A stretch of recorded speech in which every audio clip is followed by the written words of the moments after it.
قل هو اللہ احد اللہ الصمد لم یلد ولم یولد ولم یکن له کفوا احد. کہہ دو، اعلان کر دو اے محمد صلی اللہ علیہ وسلم، اللہ اکیلا ہے.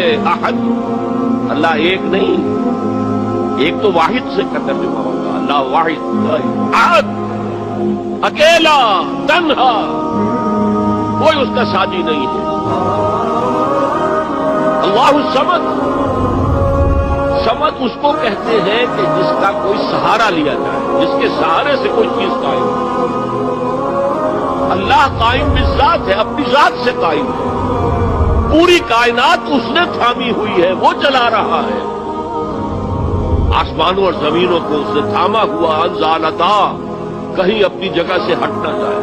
آپ کو معلوم ہے کہ یہ عظیم سیارے اور یہ عظیم جو گیلیکسیز ہیں، ان کی اصل حقیقت کس قدر باریک معاملہ ہے، ان کا کس قدر باریک. لو سانس بھی آہستہ کہ نازک ہے بہت کام.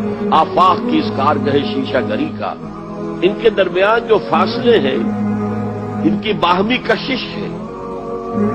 اس کو ایک کشش ادھر سے کھینچ رہی ہے، ایک کشش ادھر سے کھینچ رہی ہے، تو یہ اپنی جگہ پر قائم ہے. اگر ادھر کی کشش ذرا سی بڑھ جائے وہ کھینچ لے گی اور وہ ٹکرا جائیں گے، کائنات درہم برہم.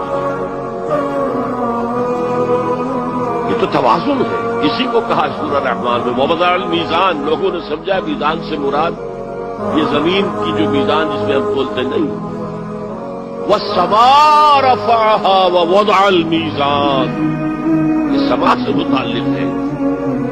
کاسمک بیلنس ہے جس کی وجہ پر یہ کائنات قائم. Cosmic balance.